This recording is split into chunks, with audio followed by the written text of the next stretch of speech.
भगवते वासुदेवाय। श्रीमद्भागवत महापुराण षष्ठम स्कंद पहला अध्याय अजामिलोपाख्यान का प्रारंभ। राजा परीक्षित ने कहा, भगवान, आप पहले द्वितीय स्कंद में निवृत्ति मार्ग का वर्णन कर चुके हैं तथा यह बतला चुके हैं कि उसके द्वारा अर्चरादि मार्ग से जीव क्रमशः ब्रह्मलोक में पहुंचता है और फिर ब्रह्मा के साथ मुक्त हो जाता है। मुनिवर, इसके सिवा आपने उस प्रवृत्ति मार्ग का भी तृतीय स्कंद में भली भांति वर्णन किया है, जिसमें त्रिगुणमय स्वर्ग आदि लोकों की प्राप्ति होती है और प्रकृति का संबंध न छूटने के कारण जीवों को बार बार जन्म मृत्यु के चक्कर में आना पड़ता है। आपने यह भी बतलाया कि अधर्म करने से अनेक नरकों की प्राप्ति होती है और पांचवें स्कंद में उसका विस्तार से वर्णन भी किया। चौथे स्कंद में आपने उस प्रथम मनवंतर का वर्णन किया जिसके अधिपति स्वयंभव मनु थे। साथ ही चौथे और पांचवें स्कंद में प्रियव्रत और उत्तानपाद के वंशों तथा चरित्रों का एवं द्वीप, वर्ष समूह, समुंदर, पर्वत, नदी, उद्यान और विभिन्न द्वीपों के वृक्षों का भी निरूपण किया। भूमंडल की स्थिति, उसके द्वीप, वर्षादि विभाग, उसके लक्षण और परिमाण, नक्षत्रों की स्थिति, अतल वितल आदि भूविवर और भगवान ने इन सब की जिस प्रकार से सृष्टि की उसका वर्णन भी सुनाया। महाभाग, अब मैं वह उपाय जानना चाहता हूँ जिसके अनुष्ठान से मनुष्यों को अनेकों अनेक भयंकर यातनाओं से पूर्ण नरकों में न जाना पड़े। आप कृपा करके उसका उपदेश कीजिए। श्री सुखदेव जी ने कहा, मनुष्य मन, वाणी और शरीर से पाप करता है। यदि वह उन पापों का इसी जन्म में प्रायश्चित न कर ले तो मरने के बाद उसे अवश्य ही उन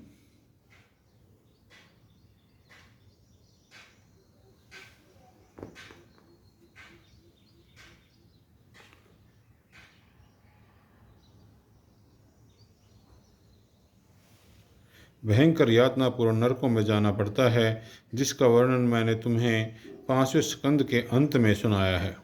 इसलिए बड़ी सावधानी और सजगता के साथ रोग एवं मृत्यु के पहले ही शीघ्र से शीघ्र पापों की गुरुता और लघुता पर विचार करके उनका प्रायश्चित कर डालना चाहिए।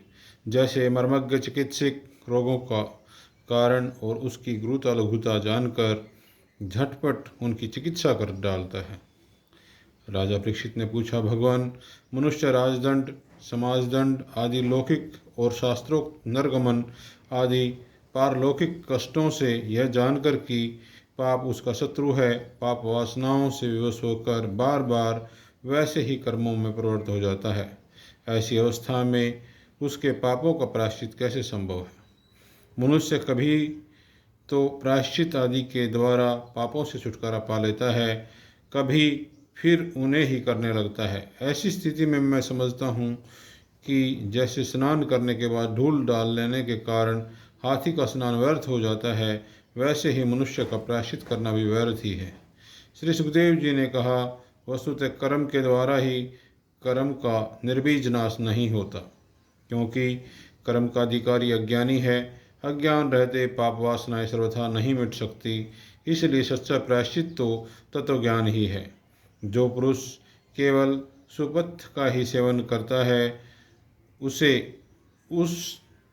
रोग अपने वश में नहीं कर सकते।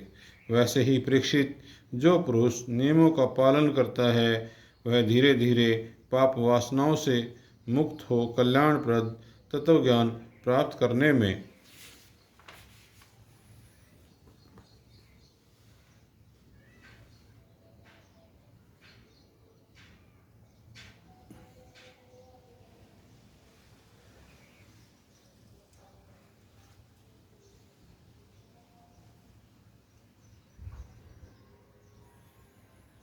समर्थ होता है।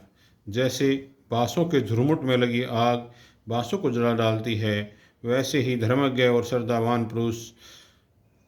श्रद्धावान धीर पुरुष तपस्या, ब्रह्मचार्य, इंद्रिय दमन, मन की स्थिरता, दान, सत्य, बाहर भीतर की पवित्रता तथा यम एवं नियम, इन 9 साधनों से मन, वाणी और शरीर द्वारा किए गए बड़े से बड़े पापों को भी नष्ट कर देते हैं।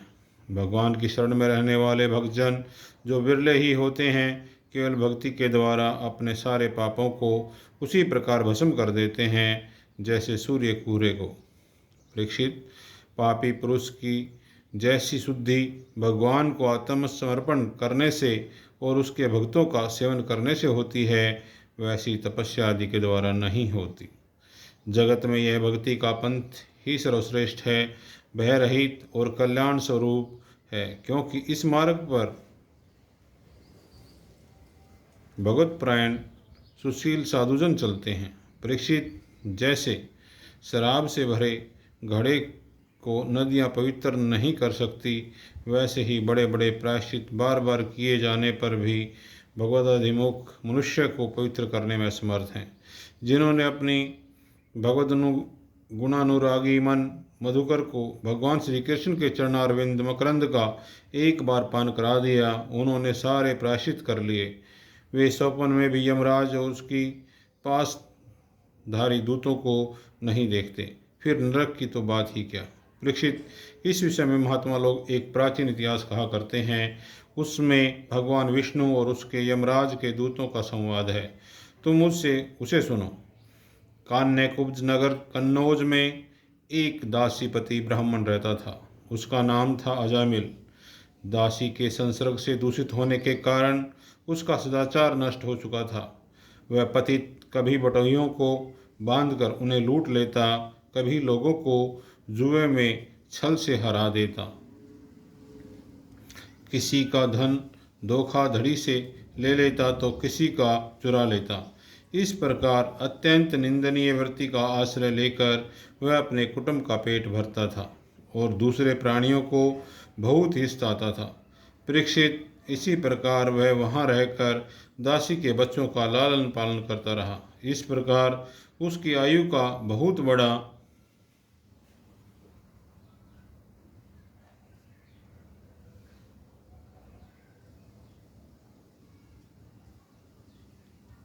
भाग 88 वर्ष बीत गया। बूढ़े अजामिल के 10 पुत्र थे। उनमें सबसे छोटे का नाम था नारायण। माँ बाप उसे बहुत प्यार करते थे। वृद्ध अजामिल ने अत्यंत मोह के कारण अपना संपूर्ण हृदय अपने बच्चे नारायण को सौंप दिया था। वह अपने बच्चे की तोतली बोली सुन सुनकर तथा बाल सुलभ खेल देख देख कर फूला नहीं समाता था। अजामिल बालक के स्नेह बंधन में बंध गया था। जब वह खाता तब उसे भी खिलाता, जब पानी पीता तो उसे भी पिलाता। इस प्रकार वह अतिशय मूढ़ हो गया था। उसे इस बात का पता ही न चला कि मृत्यु मेरे सिर पर आ पहुंची है। वह मूर्ख इसी प्रकार अपना जीवन बिता रहा था कि मृत्यु का समय आ पहुंचा। अब वह अपने पुत्र बालक नारायण के संबंध में सोचने विचारने लगा। इतने में ही अजामिल ने देखा कि उसे ले जाने के लिए अत्यंत भयावने 3 यमदूत आए हैं। उसके हाथों में फांसी है, मुंह टेढ़े टेढ़े हैं और शरीर के रोए खड़े हुए हैं। उस समय बालक नारायण वहाँ से कुछ ही दूरी पर खेल रहा था। यमदूतों को देखकर अजामिल अत्यंत व्याकुल हो गया और उसने बहुत ऊंचे स्वर से पुकारा, नारायण। भगवान के पार्षदों ने देखा कि यह मरते समय हमारे स्वामी भगवान नारायण का नाम ले रहा है, उसके नाम का कीर्तन कर रहा है, अतः वे बड़े वेग से झटपट वहाँ पहुँचे। उस समय यमराज के दूत दासीपति अजामिल के शरीर से उसके सूक्ष्म शरीर को खींच रहे थे। विष्णु दूतों ने उन्हें बलपूर्वक रोक दिया। उनके रोकने पर यमराज के दूतों ने उनसे कहा, अरे धर्मराज की आज्ञा का निषेध करने वाले, तुम लोग कौन हो? तुम लोग हो कौन? तुम किसके दूत हो? कहाँ से आए हो? और इसे ले जाने से हमें क्यों रोक रहे हो? क्या तुम लोग कोई देवता, उपदेवता अथवा सर्वसिद्ध श्रेष्ठ हो? हम देखते हैं कि तुम सब लोगों के नेत्र कमल दल के समान कोमलता से भरे हैं। तुम पीले पीले रेशमी वस्त्र पहने हो, तुम्हारे सिर पर मुकुट, कानों में कुंडल और गले में कमल का हार लहरा रहे हैं। सबकी नई अवस्था है, सुंदर सुंदर 4 भुजाएं,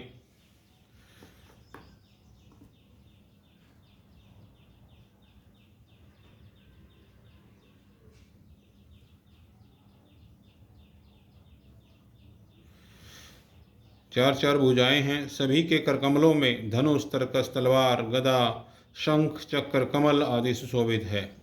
तुम लोगों की अंग कांति से दिशाओं का अंधकार और प्राकृत प्रकाश भी दूर हो रहा है। हम धर्मराज के सेवक हैं, हमें तुम लोग क्यों रोक रहे हो? श्री सुखदेव जी कहते हैं, परीक्षित, जब यमदूतों ने इस प्रकार कहा तब भगवान नारायण के आज्ञाकारी पार्षदों ने हंसकर मेघ के समान गंभीर वाणी से उनके प्रति यूँ कहा। भगवान के पार्षदों ने कहा, यमदूतों, यदि तुम लोग सचमुच धर्मराज के आज्ञाकारी हो तो हमें धर्म का लक्षण और धर्म का तत्व सुनाओ। दंड किस प्रकार दिया जाता है? दंड का पात्र कौन है?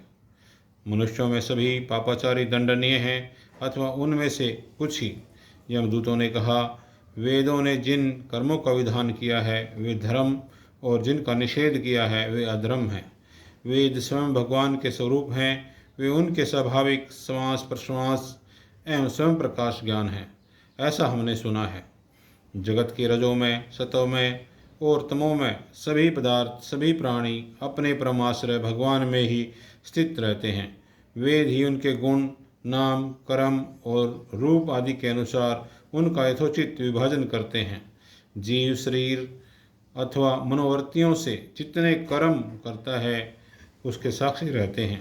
सूर्य, अग्नि, आकाश, वायु, इंद्रियां, चंद्रमा, संध्या, रात, दिन, दिशाएं, जल, पृथ्वी, काल और धर्म, इनके द्वारा अधर्म का पता चल जाता है और तब दंड का पात्र का निर्णय होता है। पाप कर्म करने वाले सभी मनुष्य अपने अपने कर्मों के अनुसार दंडनीय होते हैं।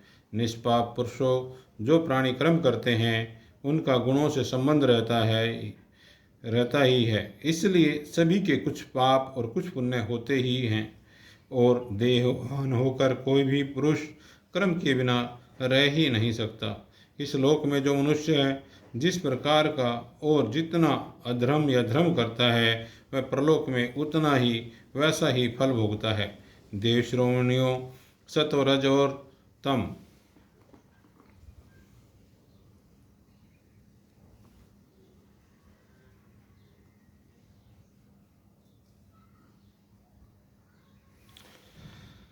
इन तीन गुणों के भेद के कारण इस लोक में भी तीन प्रकार के प्राणी दिख पड़ते हैं। पुण्यात्मा, पापात्मा और पुण्य पाप दोनों से युक्त अथवा सुखी दुखी और सुख दुख दोनों से युक्त। वैसे ही परलोक में भी उनकी त्रिविधता का अनुमान किया जाता है। वर्तमान समय में ही भूत और भविष्य का अनुमान करा देता है, वैसे ही वर्तमान जन्म के पाप पुण्य का भी भूत और भविष्य जन्मों के पाप पुण्य का अनुमान करा देते हैं।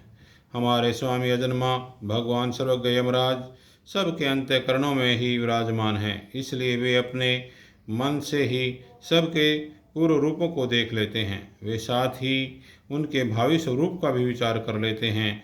जैसे सोया हुआ अज्ञानी पुरुष स्वप्न में के समय प्रतीत हो रहे कल्पित शरीर को ही अपना वास्तविक शरीर समझता है, सोए हुए अथवा जागने वाले शरीर को भूल जाता है। वैसे ही जीव भी अपने पूर्व जन्मों को की याद भूल जाता है और वर्तमान शरीर के सिवा पहले और पिछले शरीरों के संबंध में कुछ भी नहीं जानता। सिद्ध पुरुषों, जीव इस शरीर में 5 कर्मेंद्रियों से लेना देना, चलना फिरना आदि काम करता है। 5 ज्ञानेंद्रियों से रूप, रस आदि 5 विषयों का अनुभव करता है और 16वें मन के 17वां वह स्वयं मिलकर अकेले ही मन, ज्ञानेंद्रिय और कर्मेंद्रिय इन तीनों के विषयों को भोगता है। जीव का यह 16 कला और सत्वादि 3 गुणों वाला लिंग शरीर अनादि है। यही जीव को बार बार हर्ष, शोक, भय और पीड़ा देने वाले जन्म मृत्यु के चक्कर में डालता है। जो जीव अज्ञानवश काम, क्रोध, लोभ, मोह, मद, मत्सर इन 6 शत्रुओं पर विजय प्राप्त नहीं कर लेता, उसे इच्छा न रहते हुए भी विभिन्न वासनाओं के अनुसार अनेकों कर्म करने पड़ते हैं। वैसी स्थिति में वह रेशम के कीड़े के समान अपने को कर्म के जाल में जकड़ लेता है और इस प्रकार अपने हाथों मोह का शिकार बन जाता है। कोई शरीरधारी जीव बिना कर्म किए कभी एक क्षण भी नहीं रह सकता। प्रत्येक प्राणी के स्वाभाविक गुण बलपूर्वक विवश करके उससे कर्म कराते हैं। जीव अपने पूर्व जन्मों के पाप पुण्य में संस्कारों के अनुसार स्थूल और सूक्ष्म शरीर प्राप्त करता है।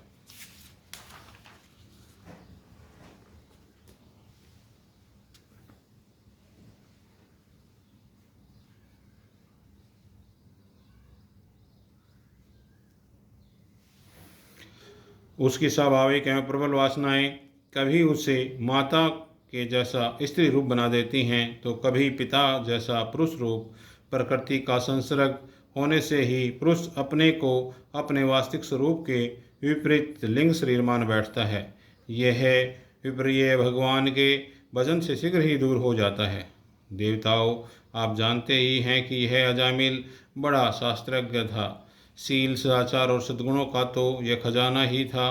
ब्रह्मचारी, विनयी, जितेंद्रिय, सत्यनिष्ठ, मंत्रवेता और पवित्र भी था। इसने गुरु, अग्नि, अतिथि और वृद्ध पुरुषों की सेवा की थी।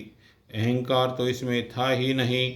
यह समस्त प्राणियों का हित चाहता, उपकार करता, आवश्यकता के अनुसार ही बोलता और किसी के गुणों में दोष नहीं ढूंढता था।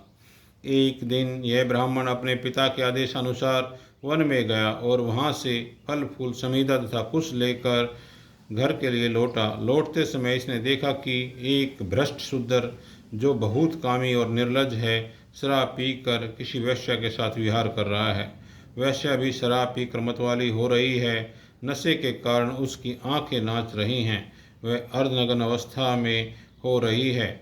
उस शूद्र उस वेश्या के साथ कभी गाता, कभी हंसता और कभी तरह तरह की चेष्टाएं करके उसे प्रसन्न करता। निष्पाप पुरुषों, शूद्र की भुजाओं में अंगार आदि कामोदीपक वस्तुएं लगी हुई थी और वह उनसे उस उल्टा का आलिंगन कर रहा था। अजामिल उन्हें इस अवस्था में देखकर सहसा मोहित और काम के वश हो गया। यद्यपि अजामिल ने अपने धैर्य और ज्ञान के अनुसार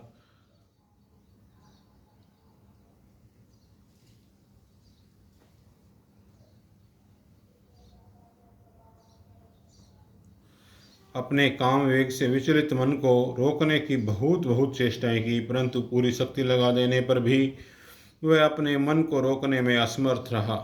उस वैश्या को निमित्त बनाकर काम पिशाच ने अजामिल के मन को ग्रस लिया।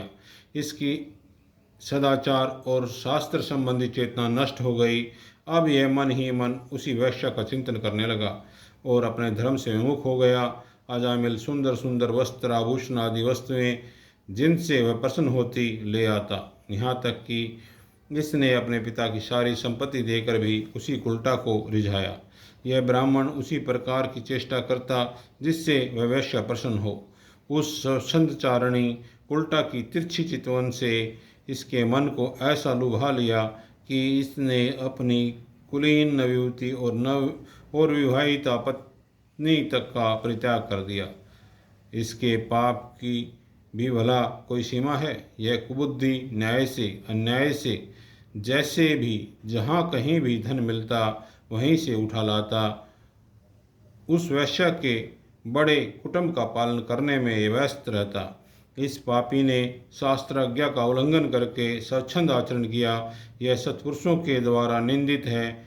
इसने बहुत दिनों तक वैश्य के साथ मल समान अपवित्र अन्न से अपना जीवन व्यतीत किया है। इसका सारा जीवन ही पापमय है। इसने अब तक अपने पापों का कोई प्रायश्चित भी नहीं किया। इसलिए अब हम इस पापी को दंड पाणी भगवान यमराज के पास ले जाएंगे। वहाँ यह अपने पापों का दंड भोग कर शुद्ध हो जाएगा।